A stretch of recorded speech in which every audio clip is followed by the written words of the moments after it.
Hey, welcome back. My name is Stephen and I love to share with you my dirty hobbies of metal detecting and the stinky, smelly mudlarking hobby on the River Thames in London. That is when I can get there. When I can't, I do it here in my local rivers next door to a Victorian bottle tip, which is huge. And the full rivers keep cutting away under the bank and under the tip, bringing out more stuff to be found every time you go. Now, I was going to go today, and all of a sudden we're hit with a storm. Last night the waters came down off the Yorkshire hills, flowed into the rivers, and the river is at least 5 feet deeper than it would normally be. So I can't go. Instead, I've got a real treat for you because I want to show you some footage of me and Colin. Now, Colin was joined by his brother, who provided the cooking facilities, bacon, sandwiches and cake and hot tea. So we're going to have a right old knees up. Now, whilst I was filming this video, I really peeved off Colin, who invited me, because he's had this permission for 30 years. And as he was walking over to me, my coil went right beside his feet, literally. I dug the signal and I found a silver Roman denarius, which he's never found ever in 30 years on that field. And he's not found one since either. So I thought I would share this one with you and see you on the other side of the video. Enjoy.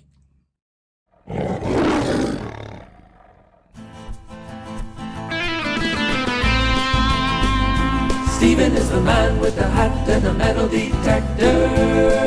Whoa, whoa. Walking the land, he's a treasure collector. Metal detecting and digging lots of holes, looking for anything that's old. New videos every week, so please subscribe.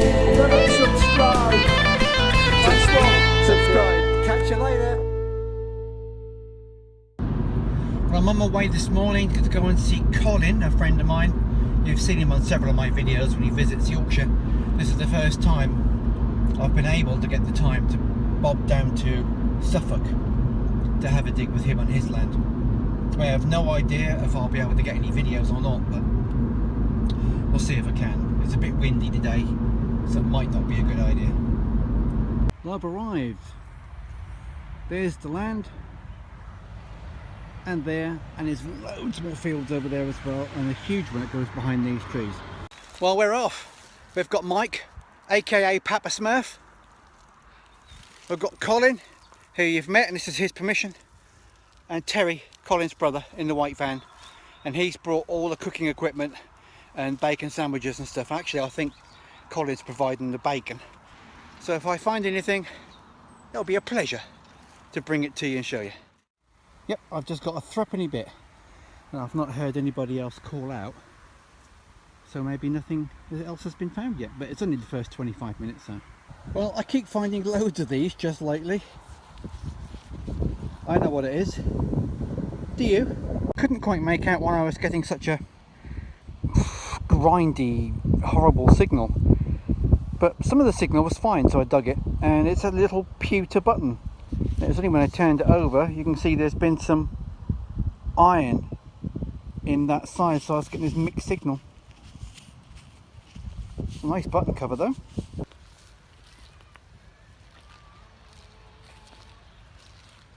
And look what just come up. It's a crotal bell, my first one ever down south, but it's not in one piece. Look, it's full of dirt, no iron P, and it's smashed. What a shame. Well, I'm not quite sure what to make of that, to be honest with you. It's interesting. It's certainly lead, that's for sure. It might be a cloth seal. Anything that comes to mind really is a cloth seal, but it doesn't look like a cloth seal I've ever found before. Somebody will know, hopefully. I started searching this morning with Deus Fast, because I haven't used that for a long time, and I just thought I'd give it a try out. And you've seen the sort of stuff I've been finding, and then I switched back to Gary's Ultimate. However, it was my own version of Gary's Ultimate. I use his program on 3 tones with a breaker in it, and I also use mine with the full tones. So I guess that's not really Gary's ultimate, it's probably my ultimate because I like the full tones. Anyway, I then got a nice little signal, very quiet but lovely and sweet, just singing at me. And it's 1940, 50% silver, 2 shillings.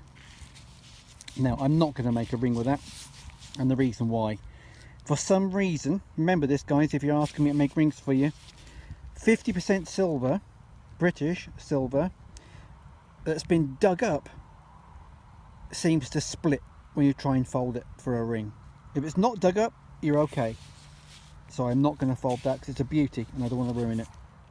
Well, we've moved from one field to another and now it's raining.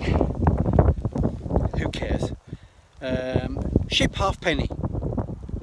I think I'm the only person finding things at the moment. I hope that's not going to be the case for long. I'd like to show you some of the stuff they find as well. This is the part of the country which was well known for housing the USAF and the RAF.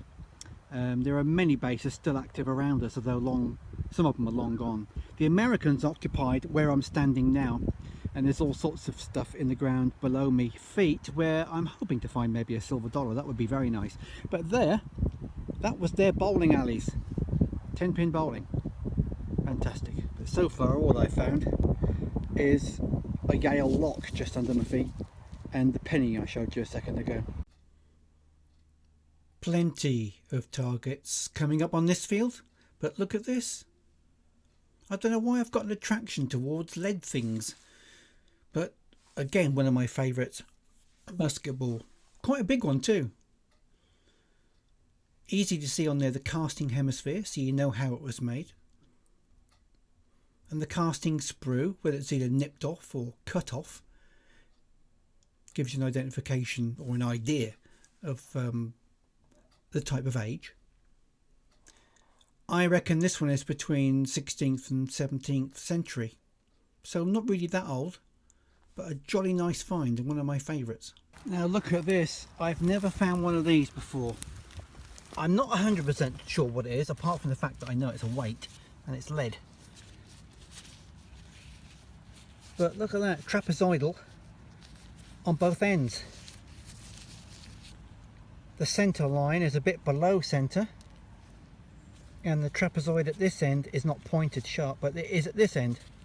So I'm going to look up on the Portable Antiquities database to see if I can find out what that is, but I'm fairly sure I can have a good guess. If that is a piece of iron at the top there, then obviously at one time this had a suspension loop. So I would guess that is probably a Roman steel yard weight, between 1700 and 2000 years old. Cake break. Yeah, there's a bacon sandwich if you want one. A bacon sandwich? Bacon sandwich, you've got everything in there. Mate. Red sauce or brown You've sauce? got everything in there. Bring your cake on.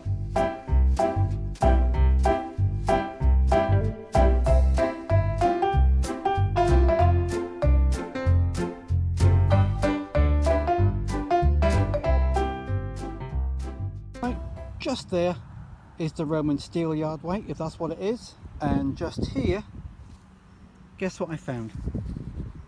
There we go, a little hammy. Now I'm not sure what that is yet, I just need to have a good look at that. Now I'm really happy. I don't care if I don't find anything else now. That is fantastic. Wow, is that some sort of brooch maybe? Seems to be a pin holder on the back. Don't know what it is, Colin, what do you think? I like kind of stuff like this. Spindle wheel. Oh, you This- jammy devil. Yeah, I love them. yeah.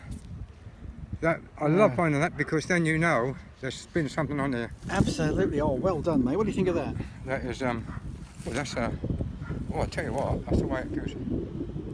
That is nice, isn't it? Yeah. That is that's definitely on the back, look, it's got yeah, that. it's got the brooch and that's a pin of some sort. That is got the lovely. Yeah. Nice, thank that, you very isn't much. There you go. Well, you found something Yeah, that's anyway. good. And I love finding them because that shows there's something on the site. Yeah, lovely. Right. Oh, look at that. going to have to do an ID on that because it's lovely. I don't know what it says. I don't know. I'll check it out later and clean it up. But that's lovely. The landowner was cutting the grass around the edge, and Colin said to me, beware, there's lots of buckles on here. And he was not wrong. That's a fragment of buckle, and that's where the pin bar went, through the middle. No wonder that sounded a great signal. Look at the size of that musket ball. Blooming heck. Oh bugger, it does make you want to swear. Look at that, a beautiful little crotal bell. That's 2 today, but it's broken as well, and that little ding-a-ling is missing too. Oh, that is so annoying, but lovely to find. I just came over to see Colin because I'd found my second crotal bell. I got a little signal right near him. Guess what it was? That was going to be my signal. Look, Lovely. it's a Roman silver denarius. It's obviously a poor quality silver because it's that colour, but I'll clean it later to show you what it looks like. And I'm definitely going to put this on the database. Sam Moorhead will help me to identify that. However, it should be pretty easy. It's in good nick. Happy. Happy days. Happy days. Another fragment of Georgian buckle. And again, you can see the pin bar hole. Same old story. Talking with Colin, and I just happened to look down while I'm talking to him. Another crotal bell.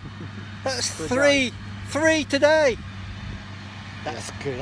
That's a good Shall we go over there and talk now? No, yeah, you will go to my car and sit in the back of my car and talk. I think What a day. What a day. So anyway, Come on, mate. we've had a great day, great company, and apart from that, I actually found something today.